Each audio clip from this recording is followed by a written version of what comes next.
ఇది ఒక portable fan. బాక్స్లో కార్డు, ట్యాగు, ఫ్యాన్ మెల్ల వేసుకొని తిరగడానికి. క్వాలిటీ అయితే చాలా బాగుంది, ఈజీగా ఎక్కడికైనా తీసుకెళ్ళచ్చు. ఈ బటన్ నొక్కితే 3 స్పీడ్స్లో ఫ్యాన్ రన్ అవుతుంది. 1, 2, 3.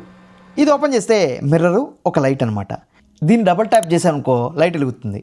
బ్యాటరీ అయితే 2000 mAh అనమాట. USB Type-Cతో ఛార్జ్ చేయొచ్చు. లో స్పీడ్లో 7 hours వస్తుందంట, సెకండ్ స్పీడ్లో 4 hours వస్తుందంట, థర్డ్ స్పీడ్ అంటే హై స్పీడ్లో 2.5 hours వస్తుందని వీళ్ళు చెప్పారు. ఈ గ్యాడ్జెట్ యాక్చువల్గా అమ్మాయిలకైతే బాగా ఉపయోగపడుతుంది. ఎందుకంటే దీంట్లో మిర్రర్ ఉంది, లైట్ ఉంది.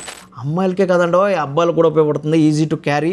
అలాగే ఆఫీస్లో ఉన్నప్పుడు, ఇంట్లో ఉన్నప్పుడు, ఎప్పుడైనా కరెంట్ పోయినప్పుడు ఈ గ్యాడ్జెట్ చాలా బాగా ఉపయోగపడుతుంది. పిల్లలు ఉన్న వారికి పోర్టబుల్గా పర్సులో వేసుకొని యూస్ చేసుకోవచ్చు. మన అమ్మకి కానీ, చెల్లెళ్ళకి కానీ రక్షాబంధన్కి గిఫ్ట్గా ఇవ్వచ్చు. గర్ల్ ఫ్రెండ్కి కానీ గిఫ్ట్గా ఇచ్చామనుకో సర్ప్రైజ్ అయిపోతుంది. మీకు ఎండలో వెళ్ళినప్పుడు తట్టుకోలేని ఫ్రెండ్స్ అందరికీ, అలాగే అమ్మాయిలకి ఈ వీడియోని షేర్ చేయండి. ఇలాంటి మంచి మంచి గ్యాడ్జెట్స్ కోసం టక్కున కొట్టు ఫాలో గురు.